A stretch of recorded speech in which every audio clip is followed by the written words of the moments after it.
Bon midi tout le monde, quelques minutes d'avance. J'ai un invité de choix qui patiente.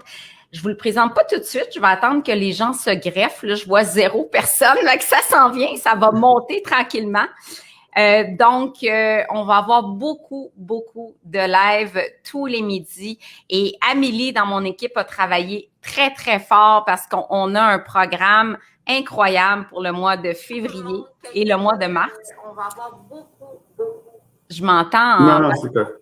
C'est drôle, j'entends mon micro. Voyez-vous, je me suis équipée pour que ça soit plus clair. On dirait que je m'entends derrière, c'est bizarre. Donc, je pense que ça va être moins écho, le fait que je me suis équipée d'un micro. Ça va être plus agréable pour tout le monde. On a déjà 46 personnes. Dans une minute, là, je vais commencer à vous dire le programme, qu'est-ce qui s'en vient. Vous avez eu plein de belles suggestions pour nous. Et Amélie Robert, dans mon équipe, qui travaille avec moi depuis 11 ans maintenant, elle travaille sur monter un programme de choix pour vous. Et déjà 72 personnes, donc il y a beaucoup de monde qui sont au rendez-vous pour mon invité. On va parler d'activité physique.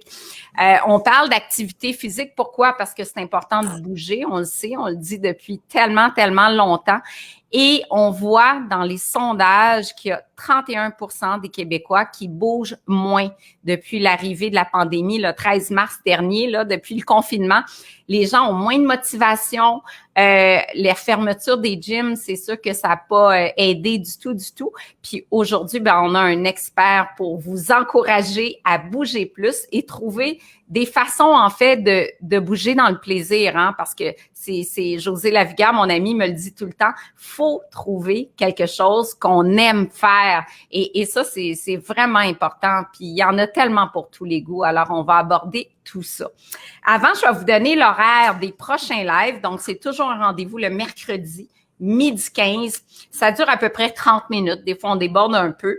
Et la semaine prochaine, je serai en compagnie d'une nutritionniste, Christine Desjardins, qui travaille pour la Fondation de la maladie cœliaque. On va vraiment décortiquer le gluten parce qu'il y en a beaucoup qui se disent intolérants au gluten ou hypersensibles au gluten. Et dans les faits, c'est peut-être un syndrome de l'intestin irritable. On va essayer de comprendre vos symptômes et donner des bons conseils. Maladie cœliaque, c'est vraiment une ressource de choix. Ensuite, on a Geneviève Gagnon, bouger en plein air pour le plaisir. Geneviève Courtoutoune-Court, vous la connaissez. On l'adore, Geneviève, c'est une amie aussi. Et Geneviève, elle a toujours bougé beaucoup en plein air. Et c'est vraiment intéressant de l'écouter. Elle a plein de trucs pour vous motiver à bouger dehors, les joies de l'hiver, hein, on aime ça. Ensuite, à chaque fin de mois, j'ai toujours la chef qu'on adore, Mélanie Marchand, qui était là pour vous parler des soupes la semaine dernière. D'ailleurs, les nouvelles recettes sont sur le site aujourd'hui. Et Mélanie, elle a toujours des bonnes idées et elle s'en vient fin février pour parler de cuisine végé, mais pas banale. Au mois de mars, on a tout un programme qui vient en lien avec les webinaires qu'on a montés pour vous. D'ailleurs, je sais pas, je vous en ai parlé il y a 2 semaines, sur notre plateforme, on a des webinaires qui sont donnés par Dr. Kin, donc Maxime Saint-Onge, qui a fait des webinaire sur la perte de poids en lien avec l'activité physique. On a 2 webinaires qui sont accessibles que vous pouvez acheter de façon individuelle ou en duo. Et les gens ont beaucoup aimé, les gens qui ont acheté les webinaires. C'est assez scientifique, mais ça vous permet d'en savoir vraiment plus sur le sujet. Puis c'est en vente sur ma boutique isabellehuot.com. Donc, au mois de mars, on a des chercheurs. On a des chercheurs qui vont être invités sur notre plateforme, mais qui vont faire des webinaires aussi. On a Benoît Lamarche, entre autres. On a Angelo Tremblay qui a écrit un livre que j'ai adoré il y a une quinzaine d'années sur le lien entre le sommeil et la gestion de l'appétit. Et puis, on a Geneviève Arbour également, nutritionniste, qui va nous parler d'hyperphagie, donc des gens qui ont des pertes de contrôle par rapport aux aliments qu'ils mangent en termes de quantité dans un court laps de temps. Puis ça rejoint beaucoup de gens et il y en a de plus en plus, surtout avec la pandémie. Donc, tout un programme. Je vous invite à vous abonner à mon infolette si c'est pas le cas, il y a toujours un cadeau quand vous vous abonnez à mon infolette parce que ça vous permet de vous rappeler un petit peu le programme là, du mois de février et du mois de mars.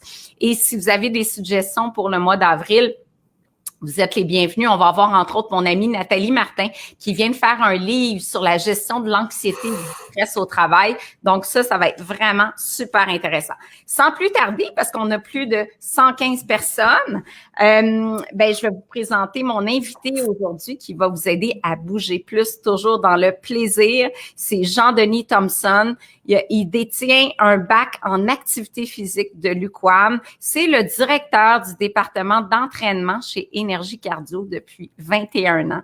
Il dirige donc 400 entraîneurs partout au Québec. On sait que la bannière a 27 gyms. Conférencier, entraîneur, il enseigne aussi le vélo intérieur. Il monte aussi des programmes des programmes en lien avec l'activité physique sur notre plateforme chopchopmenu.ca. Il est fort occupé et il a trouvé le temps d'être avec nous ce midi. Et avant de le présenter, je peux vous dire, je vais vous montrer Kilo Cardio 1. Kilo Cardio 1 que j'ai écrit avec José Lavigueur et Guy Bourgeois et Jean-Denis a vraiment, vraiment contribué. C'est en 2008. Et là, en 2008, regardez ici, c'est Jean-Denis, il t'a presque pas changé. Jean-Denis, donc, il y a 12-13 ans, là, qui faisait le programme d'entraînement à l'intérieur de ce livre. Et José aussi, donc vous aviez travaillé en collaboration. Et ce livre-là, croyez-le ou non, ça a été mon livre qui a connu le plus de succès. On en a vendu 200 000, je pense. C'est 200 000 copies au Québec. C'est quelque chose, c'est surtout très rare. Et c'est un livre que mon éditeur, le premier à qui j'ai soumis, il m'a dit non, j'y crois pas à ce livre-là, Isabelle, on laisse tomber. Et je suis allée cogner à la porte des Éditions de l'Homme qui l'ont pris, puis ça a été un de leurs plus grands succès. Et Jean-Denis a fièrement participé à cet ouvrage. Ouais, merci. Alors, bienvenue Jean-Denis. Bon, super. Alors, on l'accueille. On a 130 personnes pour t'accueillir. Je pense que tu as plein de belles choses à nous dire, mais d'abord, on a eu l'annonce du gouvernement Legault, à savoir qu'il y a des zones oranges où les gyms vont pouvoir ouvrir. Maintenant, je sais que c'est surtout au nord du Québec. Est-ce que ça concerne certains centres d'énergie cardio? Ça concerne 2 centres d'énergie cardio, à Chicoutimi et à Jonquière. Fait bon, on est content, mais on a hâte que ça soit ouvert partout, là. OK, donc il y a 2 centres qui vont ouvrir lundi prochain. Oui, exactement. Bon, ben c'est génial. Puis nous, on est encore en zone rouge, donc les gyms sont toujours fermés. C'est quoi les alternatives là, si on veut bouger, se mettre en forme ou se remettre en forme ou juste continuer son entraînement? Puis si on était vraiment habitué d'aller au gym puis on a perdu la motivation, ça serait quoi tes trucs? Ben, en fait, il faut distinguer 2 choses, je pense, les 2 types de personnes. Les gens qui veulent commencer à bouger puis les gens qui s'entraînent déjà, c'est une distinction. Ceux qui veulent commencer à bouger, je pense, la première chose, c'est de se dire, ben, pourquoi je veux bouger? C'est quoi mon objectif? Tu sais, c'est pourquoi, qu'est-ce que ça va m'apporter? Puis pourquoi je veux le faire? Puis que cette raison-là soit suffisamment grande pour maintenir l'activité physique pour un certain temps. Donc, ça, c'est les raisons, par exemple, avoir plus d'énergie ou... Oui, ben, écoute, il y en a, je pense, autant de raisons qu'il y a de personnes, mais oui, avoir plus d'énergie, ça peut être perdre du poids aussi, ça peut être plus fort, ça peut être de vouloir parcourir une distance à course à pied. Il y a plein de raisons. Il y a des motivations aussi de bien-être, il y a des motivations de blessure aussi. Quelqu'un qui est blessé, qui dit, bon, ben là, il faut que je me remette à bouger pour plus avoir de blessures ou éliminer certaines blessures. Fait qu'il y a plusieurs raisons qui peuvent avoir lieu. Il faut juste que les gens trouvent leur raison. C'est la première chose. Puis de se raccrocher à ce pourquoi-là. Tu sais, à titre d'exemple, moi, je m'entraîne, puis j'ai 2 enfants, puis j'ai réalisé qu'ils ont de l'énergie. ça bouge là, à 5 ans puis 3 ans. Puis là, je me dis, hey, dans quelques années, je vais être encore capable de suivre. Fait que moi, ça fait partie de mes motivations de vouloir suivre les enfants, d'être un modèle, etc. Fait que ça peut être toutes sortes de choses, mais il faut juste y croire, tu sais, puis être convaincu. Mais quelqu'un qui bouge pas du tout, justement, est-ce que c'est un bon exercice de se dire, ben, je prends une feuille de papier et j'écris les 5 raisons pourquoi je voudrais bouger plus ou être plus en forme, en fait? Ben oui, ce serait une bonne façon de faire parce que ça vient objectiver le processus, puis on pourrait se dire, voici le pourquoi je veux bouger, voici après ça trouver les moyens, comment bouger, puis se dire combien de temps par semaine, combien de fois par semaine je veux bouger. Puis on peut même, les gens peuvent se fixer un objectif qui est réaliste aussi, se dire, bon, ben dans 2 mois, j'aimerais avoir atteint tel objectif. Puis des fois, tu sais, on se complexifie la vie en se disant, bon, puis on est très rigide, je veux avoir atteint tant de kilomètres sur un tapis roulant, je veux avoir atteint tant de livres sur un bench press, etc. Mais des fois, ça peut être juste, pour quelqu'un qui veut commencer, un nombre de fois de l'assiduité. Dire, ah, ben j'ai bougé 3 fois cette semaine. Ben c'est déjà un objectif d'accompli. Puis l'autre objectif peut être, ben j'ai bougé 3 fois par semaine pendant le mois, mais maintenant, quand je bouge, ben ma perception d'effort est plus petite que ce qu'elle était. Donc, c'est plus facile pour moi. Mais ça, faut tenir, Jean-Denis, un journal de progression parce que, tu sais, si on tient pas en note ça, c'est plus difficile de constater l'amélioration, là.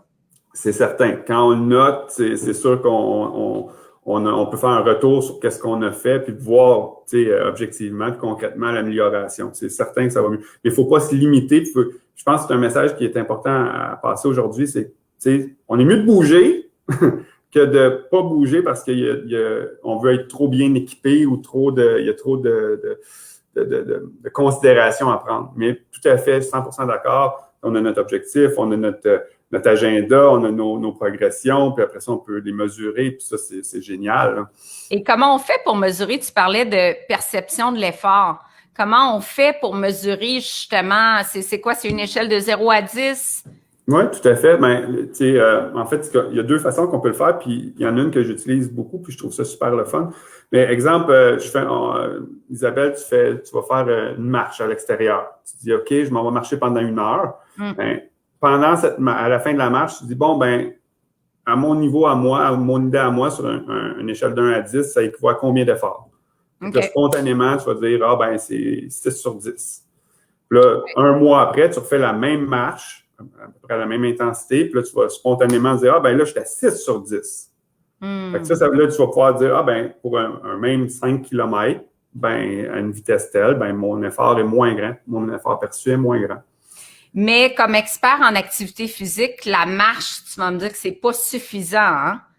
Ben, c'est pas suffisant. Ça dépend encore une fois de qu'est-ce qu'on veut faire. Mais puis avant d'aller là, je veux juste dire un autre petit point sur la motivation que moi j'utilise beaucoup. Tu sais, les gens, des fois, ils se disent, ah, ben, y a-t-il un effet immédiat de la pratique d'une activité physique sur mon bien-être, sur ma forme, sur ma santé mentale? Puis on reviendra peut-être plus tard sur la santé mentale, là.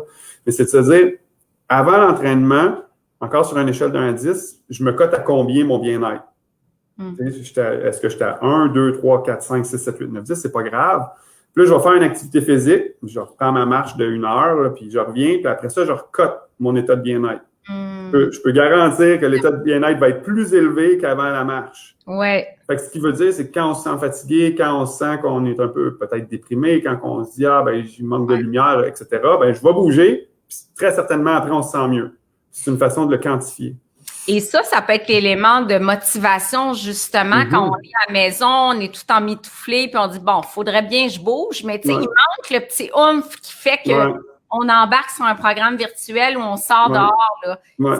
Ça serait ça, l'élément de motivation, de dire, ben, je me rappelle que la dernière fois, ça me tentait pas non plus, mais je me sentais tellement bien après l'activité physique. Exactement. Fait que ça peut devenir un élément déclencheur, un élément de motivation, tu sais, à court terme, mais en fait qui est concret puis qui est perçu. Et puis on peut pas se tricher. Ah non, la dernière fois je me sentais moins bien. Non, je me sentais mieux. Fait que là, veux-tu me sentir mieux ou non? Fait que oui, je veux me sentir mieux, je vais aller bouger. OK, super. Juste saluer les gens. On a déjà des commentaires. Yves Renaud, bonjour. Merci de nous aider à rester en forme. Vous allez voir, vous allez avoir plein de trucs de Jean-Denis. Francine Charbonneau qui est là. Que penses-tu du régime keto et de l'entraînement? Ça, c'est JF Gauthier. Wow, ça, c'est quelque chose. Hein? C'est un sujet en soi. Peut-être j'y arriverai à la fin. Moi, j'ai lu, je disais à la fin, mais vite, là, j'ai lu des études récemment que le régime cétogène pour l'activité physique, c'est pas pour tout le monde. Il y en a qui vont s'adapter à un régime riche en gras comme ça, puis les réserves sont pas limitées, contrairement aux glucides où les réserves sont limitées sous forme de sucre dans le foie, dans les muscles.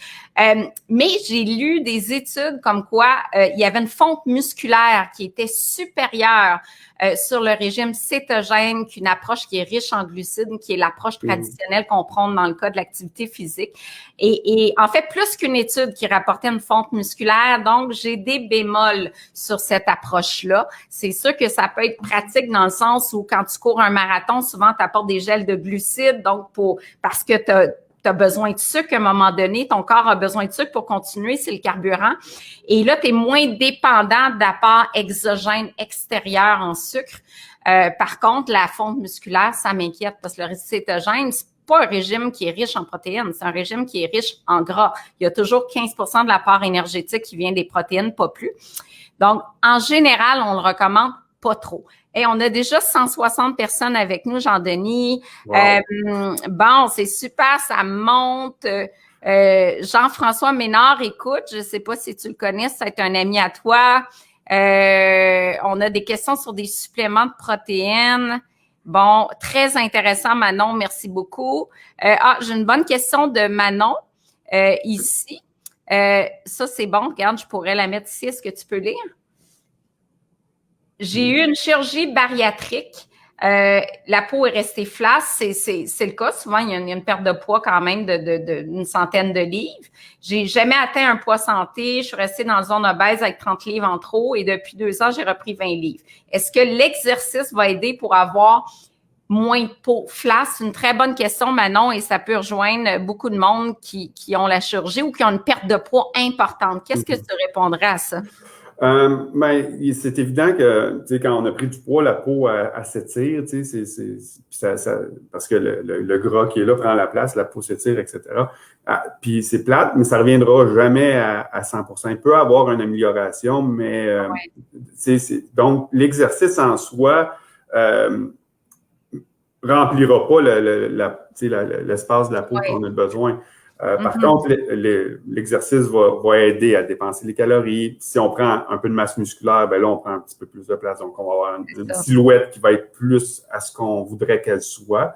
Mais l'effet de l'entraînement et, on va dire, du tonus de la peau, l'effet va être mineur. C'est plate à dire, hein, mais... Oui, c'est ça. Ben Manon, on pourra vous donner des conseils nutritionnels par la suite. Lynn, je m'entraîne depuis plusieurs années. J'adore m'entraîner dehors. C'est vrai que ça fait du bien. 1h30 de raquette. Quel beau sport. Presque tous les jours avec mon mari. C'est vraiment le fun. En plus, la zone fit avec notre amie Josée 3-4 fois semaine pour étirement. Écoute, ça, c'est bravo. Là, Lynn, là, franchement, je pense qu'elle réussit bien. Elle n'a pas besoin de motivation. Le fait de faire l'entraînement à 2 aussi, elle parle de son conjoint qui est impliqué. Là, on peut recommencer. Je pense que j'ai vu ça, s'entraîner à 2 personnes dehors, hein? Je pense que dans la bulle familiale, c'est sûr, là, on peut le faire. J'ai pas vu si on pouvait le faire avec d'autres personnes, mais si on vient avec la motivation de s'entraîner à 2, c'est sûr que ça a un impact positif. Des fois, on veut se retrouver seul à faire notre entraînement, c'est correct, mais d'autres fois, d'avoir un partenaire ou une partenaire avec qui on s'entraîne, ben on jase, on parle de tout ça, puis même on se dépasse aussi des fois, là, quand ça nous tente un peu moins, ben l'autre nous amène, puis OK, on va le faire, fait que c'est un entraînement de plus ou un entraînement plus intense ou un entraînement de point. Souvent plus intense. Moi, je sais que quand je pouvais m'entraîner avec mon entraîneur, d'abord, ça m'aidait à y aller. Il m'attendait à 7 heures, 3 matins semaine, mais mon intensité était toujours plus élevée que quand j'y allais seule. Ça, c'est clair. Pour moi, c'était mon truc pour me dépenser davantage parce qu'il pousse justement à t'entraîner avec plus d'intensité. Peggy, la Peggy Bellan-Allô, Peggy qui nous dit « Demandez aux gens de partager le live, ça va faire monter les codes d'écoute. » Très bon point, elle l'a partagé. Manon, une bonne question ici. Comment ne pas avoir de courbatures? Oh, bonne question. En fait, la réponse, c'est pas bouger, mais les courbatures vont arriver suite à une activité physique qui est nouveau ou qui est plus intense. Donc, les courbatures sont normales puis sont attendues. Après ça, c'est comment en avoir moins pour un même effort. Ben là, on pourrait peut-être parler, puis Isabelle est mieux placée que moi, mais parler peut-être des BCAA, etc., qui vont aider à la récupération, puis l'apport de protéines. Mais les courbatures, jusqu'à un certain niveau, c'est une bonne chose. Ça veut dire que le muscle, il va se réadapter, puis il va devenir plus fort ou plus volumineux, plus gros, il va hypertrophier. puis pour être capable de répondre au même stress musculaire qui va arriver dans le futur, puis à ce moment-là, il n'y aura plus de courbature. Fait que quand on répète le même exercice, ben le corps Est-ce qu'on s'adapte. devrait, pour prévenir les courbatures, s'étirer avant ou après ou ça change rien? Il n'y a aucune incidence des étirements sur les courbatures. Oh, c'est un mythe. Écoute, même moi, je pensais ça. C'est un mythe. En fait, faut voir les étirements comme une activité d'augmentation d'amplitude articulaire. Donc, tu sais, mon bras est capable de se rendre jusque-là, ben là, je peux le rendre plus loin, donc ça me donne une meilleure amplitude articulaire, une meilleure zone de mouvement. Mais l'étirement, en fait, ce qu'il faut comprendre, je ne veux pas aller trop technique, mais le muscle est composé de protéines musculaires qui est actine-myosine. Ça, c'est ce qui fait la contraction musculaire. Oui. Quand on s'étire, ben, c'est une autre protéine qui sert à l'étirement qui s'appelle la titine. Fait qu'on étire la titine, ça n'a pas d'influence sur les bris musculaires de l'actine et de la myosine. Ah, je comprends. Donc, ça, c'est loin comme notion. Oui, là. Oui, c'est loin, c'est ça. Mais tout ça pour dire que ça peut faire du bien, les étirements, mais ça ne diminuera pas le délai ou l'ampleur des courbatures. Je comprends. Pas de solution miracle, sinon on continue à bouger. C'est bon parce que Manon nous raconte que son fils a fait le cétogène et que ça fait grimper beaucoup son taux de cholestérol. C'est le cas, souvent le LDL qui va monter, puis maintenant il est suivi par une nutritionniste. C'est ce qu'on voit beaucoup à long terme. OK. Est-ce que ici, j'ai une question. J'ai vraiment hâte de recommencer. J'ai une crainte d'en faire trop. J'ai peur au surentraînement. Oui. OK. Une des bonnes façons d'éviter ça, là, puis de diminuer la peur, c'est de faire une évaluation de la condition physique. Ah, comme ça, avec une évaluation de la condition physique, ben, on sait c'est quoi la condition cardiovasculaire, on sait c'est quoi la composition musculaire, puis même la composition de flexibilité. Puis en fonction de cette condition physique-là, ben là, je vais parler d'un entraîneur, un kinésiologue va pouvoir planifier un entraînement dans le temps qui va être progressif, qui va avoir des temps de récupération qui vont faire en sorte qu'il va y avoir une amélioration optimale sans surentraînement. Puis surentraînement, le mot est dur, c'est plus de l'épuisement ou de la fatigue qu'on va voir en premier lieu. Mais un des signes, c'est ça, c'est quand on devient fatigué, puis on fait plus nos entraînements, on fait plus nos choses, ben, peut-être qu'on en fait trop. Mais j'aime l'idée que tu amènes un entraîneur. C'est important d'avoir un professionnel pour monter un programme qui est adapté à nous. Oui, tout à fait.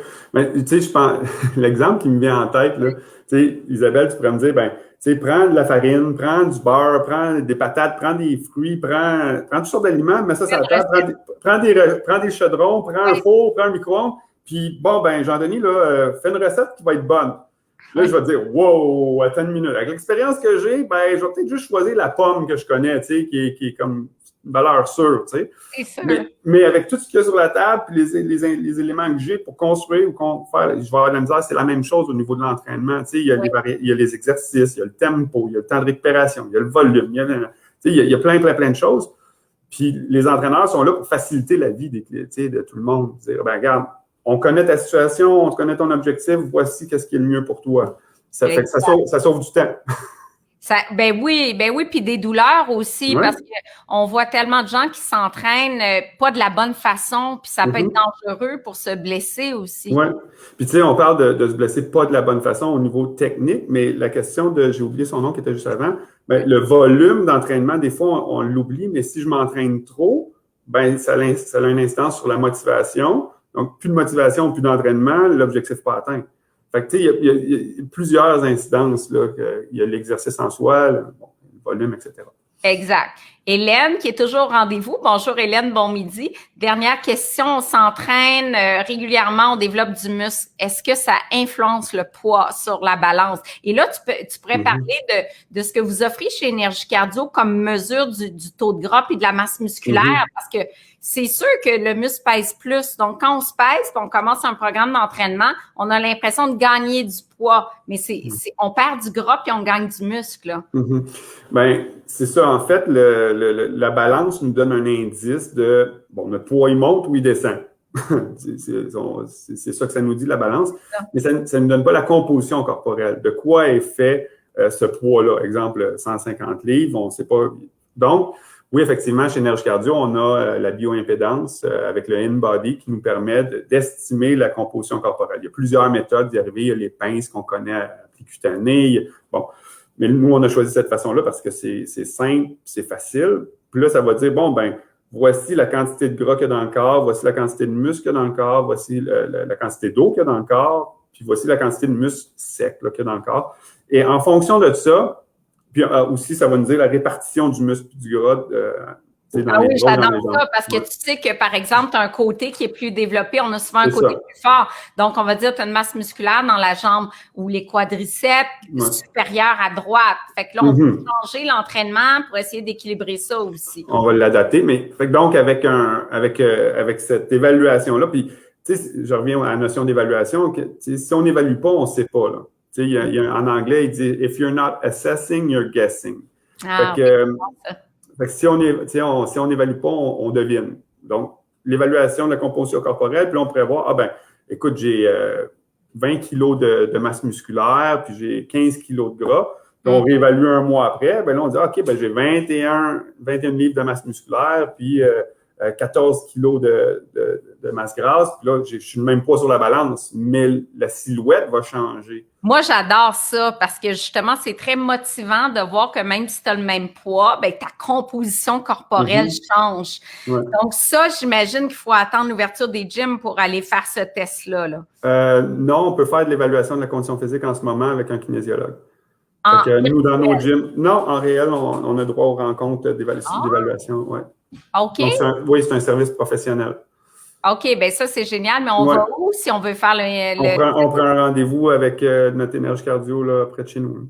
Il faut aller sur le site Internet pour voir les coordonnées de chacun, puis oui. Bon, bien écoutez, ça, c'est génial, mais j'ai plein d'autres questions pour toi, mais sur ce site-là, energiecardio.com, on peut aller puis prendre un rendez-vous si on veut l'évaluation de sa condition physique. Je trouve que c'est le meilleur point de départ. C'est vraiment, vraiment le meilleur point de départ. Puis là, j'ai plein de questions pour toi, mais avant, si jamais il y en a qui quittent, je veux juste que tu nous parles. Vous avez chez Énergie Cardio de l'entraînement virtuel. Il y a 2 nouvelles applications. C'est vraiment génial. Il y en a qui impliquent même une consultation avec des médecins 7 jours sur 7, 24 heures sur 24.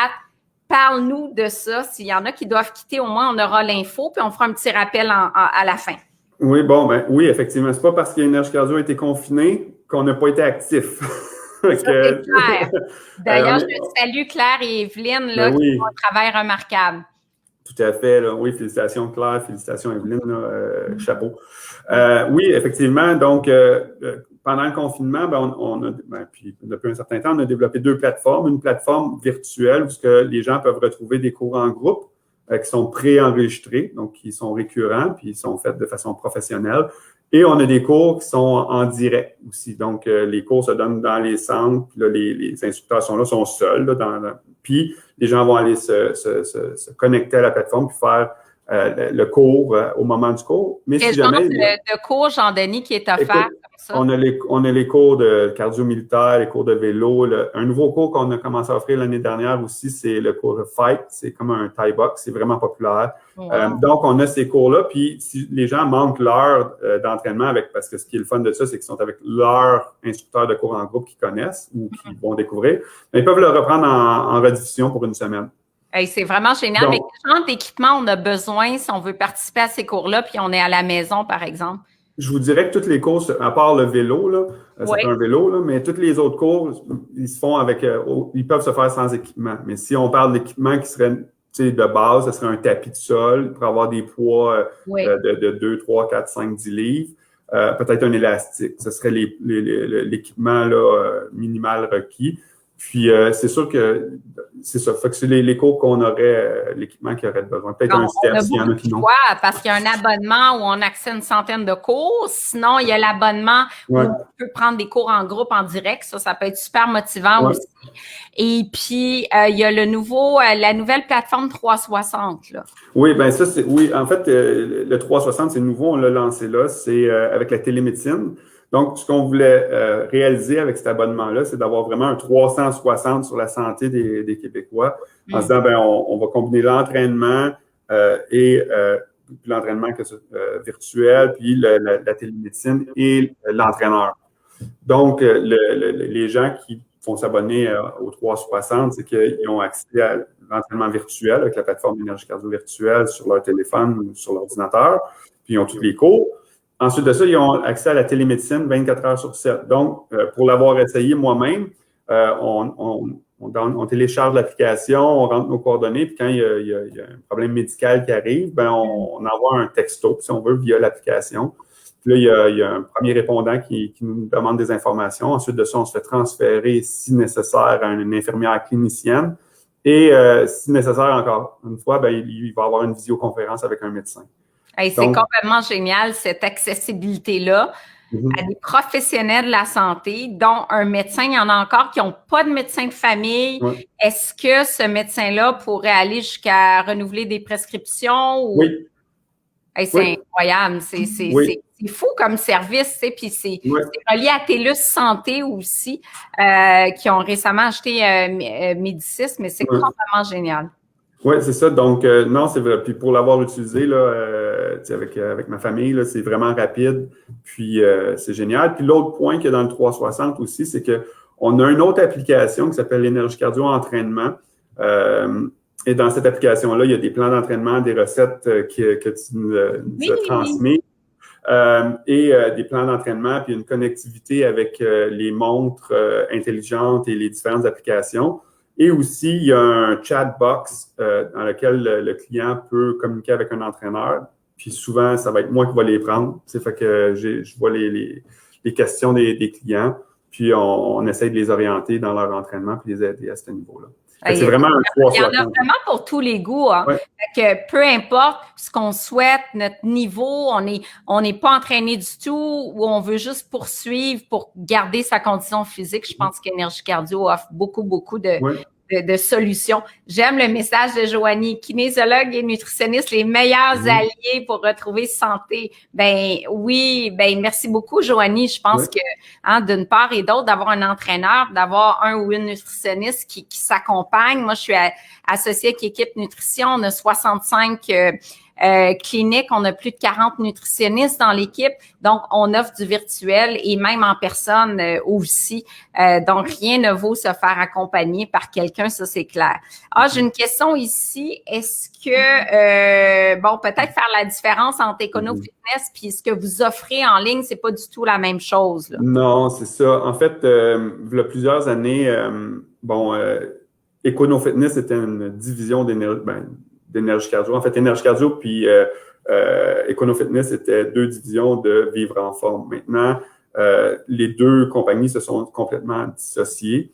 Donc, Énergie Cardio appartient à Claire Tremblay et à Evelyne Canat, puis Econo-Fitness appartient à Good Life Fitness. Donc, c'est deux compagnies qui sont complètement différentes. Qui ont des missions, des valeurs. Énergie Cardio, c'est 100% québécois. On 100% québécois, on aime ça. Et c'est ça qu'on aime ça. J'ai une question. Est-ce que si je fais du yoga, je l'ai perdu la question, qui me demande? Si je fais du yoga, peut nous aider à éviter de se blesser à l'entraînement? Ça, c'est Lynn Dufresne. En fait, je pense que toute activité physique faite adéquatement va avoir une incidence sur la prévention des blessures, ce qui veut dire que dans le yoga plus précisément, il va y avoir une amélioration de la force musculaire, puis une amélioration de la flexibilité. Donc, si on est plus fort, à ce moment-là, s'il arrive, on met le pied sur une plaque de glace, mais peut-être qu'on va être capable de se rattraper plutôt que de tomber au sol. Oui. Puis l'amplitude musculaire, avant, exemple, si j'ai à faire une grande amplitude musculaire qui est contre une résistance, si mon muscle est plus permissif, il y a peut-être moins de risque de déchirure ou d'élongation. Donc, la réponse est oui, il y a des effets positifs. Génial. J'ai quelqu'un qui demande, est-ce qu'on peut faire l'évaluation 5 membres? Comment ça marche pour l'évaluation? Est-ce qu'il faut avoir un abonnement annuel? Est-ce que... Oui, il faut être membre. Il y a deux types de membership, si on veut. Là. Il y a le membership qui est virtuel, donc qui se fait à la maison. Mais quand on est membre virtuel, on a accès aux différents services en présentiel. Ou on peut être membre en présentiel pour avoir accès au gym, puis à ce moment-là, on a accès. Puis grosso modo, là, comment ça coûte par mois là, pour avoir une idée de les différentes applications, là, ça va de 15 à 30 $ par mois? Oui, c'est ça, exactement. Okay. Puis les évaluations, dépendamment de laquelle qu'on va prendre, ça va être entre 30 et 85 $. OK. OK, Ça dépend si c'est express ou ça. Pour ce que ça offre. Là, moi, je l'ai fait. J'ai adoré le InBody. Manon, très contente d'avoir une nutritionniste de l'équipe d'Isabelle à Drummondville. J'ai rendez-vous la semaine prochaine. Hey, ça, c'est génial. OK. Là, j'avais des questions pour toi. Quel genre d'exercice, justement, on pourrait faire au bureau? Là? Il y en a beaucoup qui sont 12 heures par jour, comme moi, 12 devant l'ordi. Là. Y a-t-il quelque chose que je peux faire là, à mon bureau là, qui m'aiderait, là? Ben, définitivement, des exercices qui sont plus communs, mais je pense que ils sont aussi bons, même si on les connaît, mais des exercices de type des squats, des fentes, on peut faire des push-ups au sol ou sur le mur ou sur les genoux. On peut faire des dips avec une chaise. Je vais peut-être vite là, dans les exercices. Il y a des solutions pour bouger. Et à quelle fréquence faudrait faire des pauses dans une journée de travail, mettons?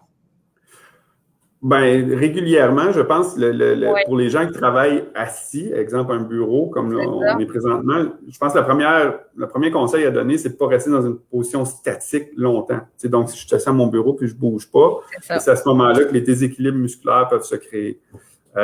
Ensuite de ça, ben, de se lever pour aller prendre un verre d'eau. Moi, je sais ce que je fais, c'est que quand je suis au téléphone, je me lève debout. Donc, je parle au téléphone debout, ce qui fait en sorte que je deviens actif plutôt que d'être passif. Hey, c'est un bon truc, ça. Ouais, parce qu'on n'a pas besoin d'être devant l'ordi au téléphone. C'est vraiment, vraiment génial.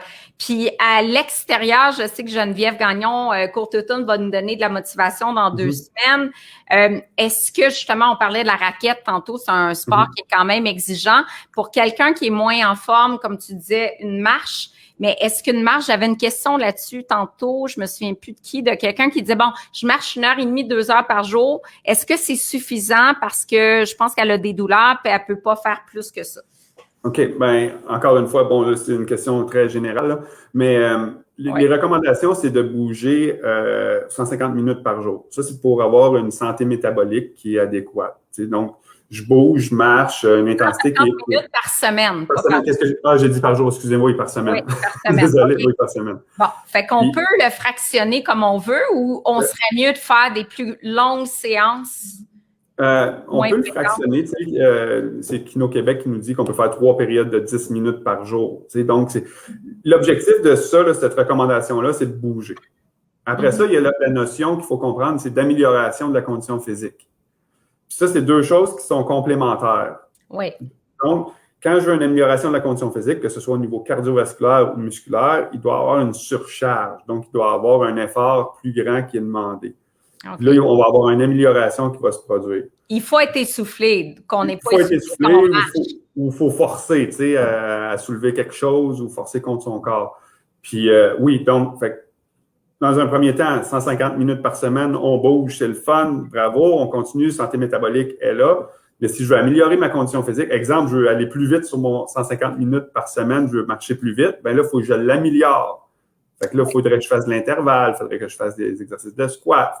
Donc, il y a une organisation d'entraînement à faire. OK. Et si je vais y aller avec quelques mythes ou réalités en rafale, l'entraînement fait maigrir. L'entraînement fait dépenser des calories. Ouais. L'entraînement augmente la force musculaire, l'entraînement augmente la capacité cardiovasculaire, mais la perte de poids, c'est multifactoriel. Donc, quelqu'un pourrait dire, si je bouge rien de ma journée, de ma semaine au niveau alimentation, sommeil, stress, etc., puis je commence à faire plus d'activité physique, puis exemple, à mesure de 500 calories par jour de plus, ben à ce moment-là, je peux perdre 1 livre par semaine. Mais il faut que tous les autres paramètres restent identiques. Ça. Et ce qu'on a vu avec Maxime Saint-Onge, Dr. Kin, c'est que souvent, en bougeant, les gens vont avoir plus d'appétit, manger plus. Tout à fait. Et ça annule, justement, tu dépenses 500, mais tu manges 500 de plus. Donc, finalement, le poids, c'est statu quo. Mais il y a tellement de bénéfices à bouger. Nomme-moi-en sur la santé physique et mentale, mettons 5 bénéfices. Là. Ben, en fait, la première, puis je pense que c'est la plus grande, ça facilite la vie. OK? J'explique. Oui. Mettons, on prend un coureur de marathon, El Gabriel-Selassie, champion du monde, il a couru le marathon en 2h02. OK? Fait que c'est assez vite, on s'entend, il y a une condition cardiovasculaire qui est hors norme. Si dans une journée donnée, on lui demande va faire ton épicerie. Il va aller faire l'épicerie. Sa perception d'effort d'aller faire l'épicerie va être quasi nulle. Il va dire, bon, ben moi, j'ai du temps après pour un entraînement de 21 km. Si on prend un patient, mais un client qui a une condition cardiovasculaire déconditionnée, qui est 6 fois, 10 fois plus déconditionné que Gabriel Sélassié, il va aller faire son épicerie. Ben, sa perception d'effort risque d'être à 7 sur 10. Il va dire, ben moi, j'ai besoin d'aller faire une sieste après. Ouais. Donc, la dépense calorique quotidienne pour quelqu'un qui est en forme va être plus grande. Ouais. Donc, la vie devient plus facile. La même chose si on augmente notre force musculaire. Si j'ai à aller faire l'épicerie, puis ma force musculaire me permet de lever 20 livres, puis j'ai une charge de 10 livres à soulever comme sac d'épicerie, puis de l'amener à mon auto, puis chez nous, ben je travaille à 50% de mon maximum. Mais si je suis capable de soulever 40 livres, puis là, je vais à l'épicerie, puis je prends ce même 10 livres-là, ben je travaille à 25% de mon maximum. Donc, la vie est plus facile. Oui, c'est bon ça. J'aime ça. OK, fait que c'est convaincant. Deuxième point. Deuxième point, les bénéfices. Ben, je pense que celle-là, ça en est un bon, mais deuxième point, ben, il y a l'amélioration des performances pour les gens qui sont sportifs, qui veulent bouger. Il y a une incidence aussi sur un meilleur sommeil. Un meilleur sommeil. Puis l'autre point, puis il ne faut pas l'oublier, c'est sur la santé mentale, les effets sur l'anxiété, la dépression, etc. Puis on peut revenir aussi à ce que je disais tout à l'heure, sur l'échelle d'1 à 10, avant et après un entraînement, on le voit tout de suite. Donc, ça, pour moi, ça a un impact qui est grand. Oui, la vie est plus facile, puis après ça, oui, on a une diminution du stress, qui serait numéro 2, diminution de l'anxiété, on bouge. Puis, là, je vais parler de très personnel. Moi, il y a deux, quand je parle sur la santé mentale, moi, je le vois sur 2 points de vue, l'activité physique. Sur le point de vue où, quand je vais courir sur un tapis roulant, je ne sais pas s'il y en a qui ont déjà essayé ça, moi, j'ai couru un 21 km sur un tapis roulant. J'étais sur le tapis, en avant d'une fenêtre, je regardais dehors, j'avais le 117 qui était en avant de moi. Mais quand on est sur le tapis roulant, puis il n'y a rien qui bouge, puis on est là, j'étais là pour 1h45, ben, ça devient un moment de méditation pour moi. Fait que on laisse rentrer tout ce qui se passe. Bon, j'ai eu une chicane avec ma copine, il y a quelque chose au travail, nanana. Puis là, à un moment donné, ben, on règle toutes les choses. En tout cas, moi, c'est ce que ça fait. Ça règle les différents défis que j'ai. Puis à un moment donné, tout s'en va. Puis là, les pensées qui rentrent sont super positives, sont super le fun. J'ai les endorphines qui sont là. J'ai une sensation de bien-être. Fait que ça me permet de méditer puis régler les problèmes. Puis l'autre chose, l'autre moment, c'est exemple, si je vais faire un cours en groupe de spinning avec Sébastien à Belleuil en virtuel, bien, je m'installe sur mon vélo, puis là, je pense à rien. Je pense aux consignes à Sébastien. Là, ça devient un échappatoire. Ça fait du bien aussi. Ben oui, j'ai encore les effets d'endorphine, puis etc. Mais j'aime ça parce que les deux exemples que tu donnes dans un cas comme dans l'autre, ça aide beaucoup à alléger le stress. Puis en ce moment, on a besoin d'outils comme ça parce que la montée de l'anxiété, la montée du stress, c'est fou. On a Joanie qui dit le niveau d'énergie aussi en bougeant. Beaucoup plus d'énergie pour les occupations quotidiennes, ça c'est clair.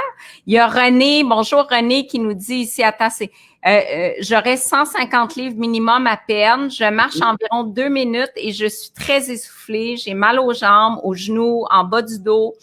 Ma motivation est vraiment pas forte du tout. J'aimerais tellement pouvoir faire quelque chose. J'aime pas vraiment les exercices, j'ai pas de budget. Gros défi. Que conseilles-tu à René? Merci du partage. La première chose, je pense, c'est la persévérance.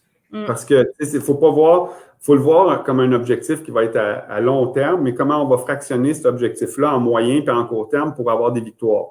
Les victoires vont nous amener de la motivation.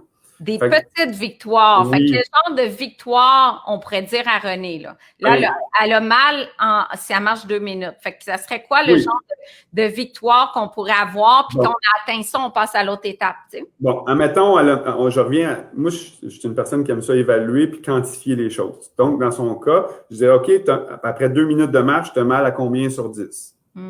Mettons, mal à 8 sur 10. OK, malgré que ça serait trop, là, mais mettons, on va dire 5 sur 10. Ouais. OK, bien, continue à marcher ton 2 minutes, puis à un moment donné, quand tu vas arriver à 4 sur 10 ou 3 sur 10, parce qu'il va y avoir une adaptation positive qui va se faire, bien là, augmente à 2 minutes et demie. Fait que là, tu vas avoir 2 effets positifs. Le premier, c'est consciemment, tu sais que tu as moins mal pour un même temps. Puis quand tu es rendu à un objectif de douleur qui est soutenable, bien, tu vas augmenter un peu la distance. ça, c'est dans la mesure où c'est une douleur là, qui a été diagnostiquée puis c'est correct. Là, faut pas partir si j'ai un tibia qui est cassé, on n'essaie pas ça. Là. Non, mais je veux juste le mettre en contexte. Donc, ça pourrait être une façon de faire. Fait que de souligner les victoires puis de continuer. Puis je dirais tant au niveau du plaisir, tant au niveau de la progression. Puis il faut pas oublier l'alimentation là-dedans. Parce que dans son cas, je pense que l'alimentation va avoir un effet positif plus rapidement que l'activité physique. C'est un bon point, René. René, il y a des ressources continues à nous suivre pour mieux manger, pour avoir la moitié de ton assiette en légumes. Puis déjà, il va y avoir une perte de poids, travailler la relation avec les aliments, s'assurer qu'on mange pas par anxiété, par stress. Ça, c'est un point qui est super important. D'ailleurs, on va en parler avec une nutritionniste spécialisée en hyperphagie dans quelques semaines. Donc, travailler sa relation avec les aliments, le contenu de son assiette. Puis j'aime l'idée d'augmenter graduellement puis d'évaluer le niveau d'inconfort. Puis c'est sûr que ça va s'améliorer. Ça, c'est sûr. Merci beaucoup du partage. Peut-être juste dire que si on n'aime pas l'activité physique, c'est de trouver quelque chose qu'on aime. Puis Josée Ledger, elle l'a déjà dit, je me souviens, ça m'a resté marqué, elle dit, peut-être faire une activité qu'on aimait quand on était jeune, si ça existe. Fait qu'on va faire cette activité-là. Là, c'est sûr qu'on est en pandémie, c'est peut-être différent, mais de un. Mais de deux, plus on va faire une activité, plus on devient bon, plus on va l'apprécier, plus on va aimer ça, puis plus on va se développer, puis on va pouvoir continuer. Fait que la persévérance. Exactement. C'est impossible qu'on n'aime rien. Moi, j'aime danser. Il y a des options pour danser, justement. Ceux qui aiment la boxe, tu as les options dont tu parlais tantôt. Hélène, faites-vous des programmes sur mesure? Oui. Oui. Oui. Personnellement, oui. Puis tous nos entraîneurs chez Énergie Cardio, oui, on fait des programmes sur mesure. Même, on n'a pas parlé, mais on a un plan à partager on a lancé là, aussi en janvier. C'est un plan pour une personne, c'est un plan d'entraînement personnalisé, mais si jamais vous voulez le partager avec amis, collègues, vous pouvez l'avoir pour 2 ou 3 personnes qui ont le même objectif. Oui. Puis ça vient avec un suivi d'une demi-heure d'un entraîneur personnel durant le mois. Donc, il y a le chat box pour avoir les conseils puis répondre aux questions. Manon, Chop Chop Menu, on a une belle collaboration avec Énergie Cardio. Oui, on a un programme de perte de poids qu'on lance la semaine prochaine. Ça pourrait être le fun, René, parce que Chop Chop Menu, c'est 10 $ par mois seulement, l'abonnement aussi. On a un rabais sur l'entraînement Énergie Cardio si vous êtes abonné à Chop Chop et vice-versa. Si vous êtes abonné à Énergie Cardio, vous avez un rabais sur Chop Chop. Vous payez 80 $ au lieu de 100 $ pour l'année. Et aussi, vous avez un rabais si vous êtes abonné à Chop Chop sur les entraînements d'énergie cardio. Et la semaine prochaine, Manon, on lance un guide, comme Kilo Cardio. Et d'ailleurs, ramène-moi Kilo Cardio. Comme Kilo Cardio, mais c'est Chop Chop Cardio. Non, c'est Chop Chop Menu. 4 semaines de menu contrôlé en calories, 1500, 1800 calories, comme on a toujours fait, avec un programme d'entraînement perte de poids que tu nous as remis, Jean-Denis. Donc, c'est vraiment un combo. C'est un peu comme un livre en virtuel. Puis c'est quelque chose qu'on va offrir à nos abonnés VIP, puis qu'on va vendre, mais vraiment pas cher, genre 5,99 ou en tout cas maximum 9,99. Là. On lance la semaine prochaine, Manon, à surveiller. Abonnez-vous à mon infolette pour avoir vraiment toutes les nouveautés. isabellehuot.com. Assurez-vous de aimer ma page Facebook, aimer la page Énergie Cardio aussi, générale, parce que c'est vraiment là où on gâte nos fans. On a toujours des concours, mais il faut vous assurer d'aimer Isabelle Huot, page officielle. Quel est le rabais Énergie Cardio? Je suis abonnée à Chop Chop. Le rabais, Hélène, c'est 15% de mémoire. Là, Amélie pourra répondre. Vous avez 15% de rabais sur l'abonnement avec vous, là. Fait que ça, c'est vraiment intéressant. Je pense que Sylvie, j'ai perdu 44 livres avec mes petits repas. Wow! Je suis rendue au maintien. Bravo! Fait que là, on peut commencer à augmenter tranquillement l'apport calorique en bougeant beaucoup. Le secret des gens qui ont perdu 50 livres et qui l'ont maintenu plus de 5 ans, il y a une grande banque de sujets aux États-Unis. Ces gens-là, ils bougent 5 fois semaine. L'activité physique là devient comme essentielle au niveau du maintien. Je ne sais pas si tu peux nous en dire un mot. Oui, tout à fait. C'est exactement ça. 97% des gens qui restent dans l'étude, parce que les gens, pour rester dans l'étude, il faut qu'ils maintiennent leur poids, bougent à tous les jours. 97% qui maintiennent leur poids bougent à tous les jours à raison d'une demi-heure à 1 heure. Fait que, puis l'intensité n'est pas mesurée, mais c'est juste d'aller bouger. Fait que, oui, dans la perte de poids, au départ, l'alimentation, il faut changer ce qu'on mange, etc. Puis on va avoir des belles améliorations. L'activité physique, on en fait, on monte notre condition physique, mais après, il faut bouger. Il faut bouger, il faut bouger, il faut bouger. Mais bravo pour la perte de poids. Oui, bravo. 44 livres, c'est vraiment en 7 mois, c'est vraiment la moitié de l'année. Bravo, c'est vraiment génial. Fait que les petits repas, on a plein de spéciaux. Continuez à nous encourager en ligne. Manon qui dit la persévérance est la clé. Le vélo me fait moins de douleur que la marche. Oui, ça se peut. Hey, il est déjà 1 heure. Hey, ça Écoute, on a encore 105 personnes. On est monté jusqu'à 170. Quand même. J'en reviens pas que vous êtes toujours là. Avez-vous des dernières questions pour Jean-Denis? Sinon, Jean-Denis, fais-nous un petit wrap-up de ce que vous offrez qu'Énergie Cardio pour s'entraîner, les applications. En 1 minute, si tu peux nous résumer peut-être ce que vous offrez ici pour des gens, les 2 entraînements, là, s'ils veulent s'abonner maintenant. Oui. En fait, oui, la meilleure façon, c'est d'aller sur notre site Énergie Cardio. Je pense que tout le monde a accès là, au site. Vous allez voir tous les différents programmes qu'on a. On vient avec l'abonnement 360 où on a un entraîneur personnel qui est sur le chatbox 7 jours sur 7, 24 heures sur 24, la télémédecine qui est incluse et l'énergie cardio virtuelle où il y a tous les cours en groupe et des entraînements aussi qui sont en direct et des entraînements qui sont préenregistrés sur la plateforme. Donc ça, c'est notre nouveau programme qu'on a lancé en janvier. Vous pouvez avoir aussi, comme on a parlé tout à l'heure, des évaluations de la condition physique. Vous pouvez avoir une consultation avec un entraîneur. Vous pouvez avoir une consultation avec un entraîneur, un plan d'entraînement. Puis vous pouvez le partager avec amis, collègues. Puis il y a un point qu'on a. Puis là, avec tout ça, il y a les applications Énergie Cardio Entraînement, qui est tout ce qui est vos entraînements. C'est informatisé. Vous avez votre plan d'entraînement sur lequel il y a des exercices. Puis il y a tout. Ce qu'on n'a pas parlé, puis j'aimerais faire un petit. Un petit ajout, c'est que je pense, le conseil que je pourrais donner à tout le monde, c'est si vous commencez, prenez une rencontre avec un entraîneur personnel. Ça va vous faire gagner du temps. Parce que le temps que vous allez prendre pour lire sur Internet, etc., faire une tête, faire l'équivalent d'un bac en kinésiologie, ça risque d'être long. On a des experts chez nous, à même titre que les nutritionnistes, c'est la même chose. Donc, prenez un rendez-vous avec un entraîneur, une consultation, pour faire un plan d'entraînement. Puis l'entraîneur va vous orienter, il va faire un plan à votre mesure, en fonction de votre condition physique, vos objectifs, etc. Puis après ça, peut-être pour la motivation de voir cet entraîneur-là de façon hebdomadaire. Moi, j'ai un entraîneur que je vois 1 fois par semaine. Puis, c'est hier qu'il a neigé, puis si je ne l'avais pas dans la tête, mon entraîneur, là, puis mon programme d'entraînement, je serais peut-être pas sorti pendant qu'il neigeait puis qu'il tempêtait. Exactement. Moi, j'adore l'entraînement privé. Là. Il n'y a rien de plus personnalisé que ça, plus motivant que ça.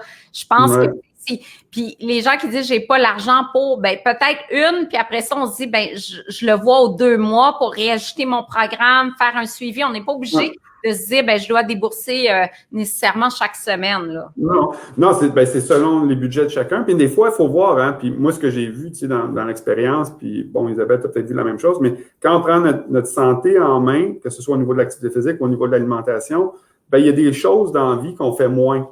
Tu sais, comme, là, je veux pas, mais les fast-food, l'alcool, les sucreries, etc.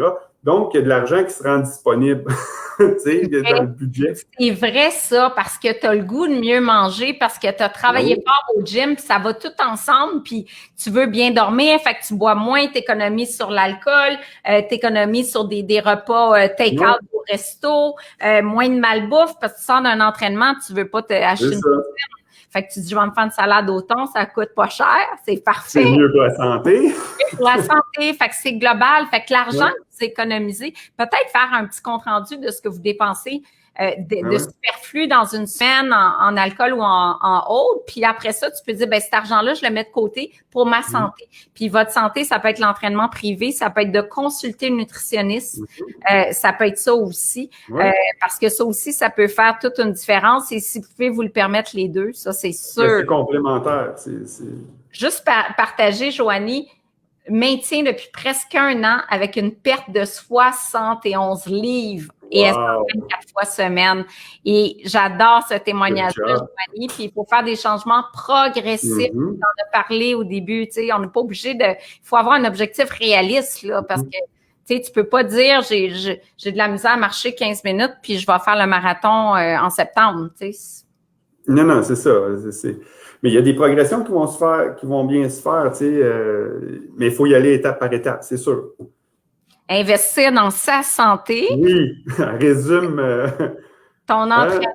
Ben oui, Jean-Sébastien, il écoute, c'est mon entraîneur. Ah, c'est vrai. OK, j'ai dit mon entraîneur, non? OK. J'espère que j'ai les affaires comme il faut, là.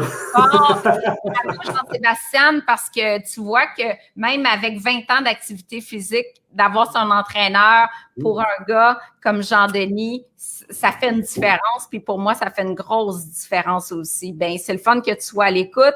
Bravo. Écoute, je pense que c'est... Puis en passant, Vanessa, ta nutritionniste m'a aidé dans mon alimentation aussi.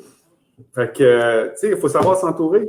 Il faut savoir s'entourer. Puis Vanessa, elle est spécialisée en nutrition sportive. Puis on en a d'autres spécialisés. Vanessa fait un petit peu moins de cliniques maintenant. Ouais.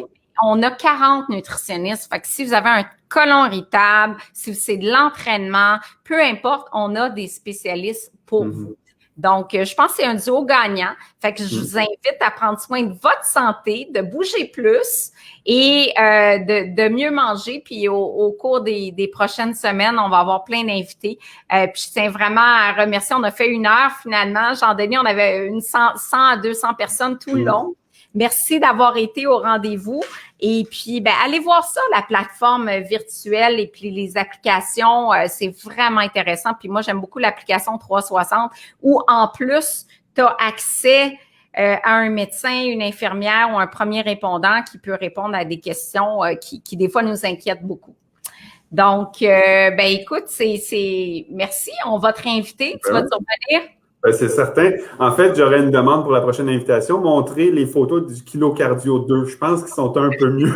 Ce livre-là, je termine là-dessus. Ouais, c'est ça. Puis, j'ai pas le plus beau look. Hey, anecdote, là, de même, là, j'étais, par rapport à ce livre-là, tu dis qu'il y a 200 000 copies qui ont été vendues. Là. Moi, je joue au hockey, puis j'étais dans la chambre de hockey, puis les gars, ils me disaient « Hey, ma copine, elle me dit qu'elle te connaît. » Oui! J'ai commencé à dire, elle t'a vu dans le livre Kilo Cardio. Je fais, hey! Exactement, t'es devenue une vedette. Ah oui! C'était vraiment, écoute, c'était tout un succès. On m'en parle encore. Puis il y en a qui nous écrivaient justement tantôt à quel point cet outil-là leur a permis de se mettre plus en santé puis de perdre du poids. Là, il y a plein de monde qui disent zut, c'est déjà fini. Oui, c'est déjà fini. Mais on va revenir. On est là tous les mercredis. Puis Jean-Denis, assurément, vous l'avez beaucoup aimé. Donc, on va le réinviter, c'est certain. Ah, ça va me faire plaisir de revenir. On a plein de conseils à donner. Bon, ben c'est génial. Donc, merci tout le monde d'avoir été fidèle au poste et on parle de gluten la semaine prochaine avec une spécialiste de la question. À bientôt. Bye bye.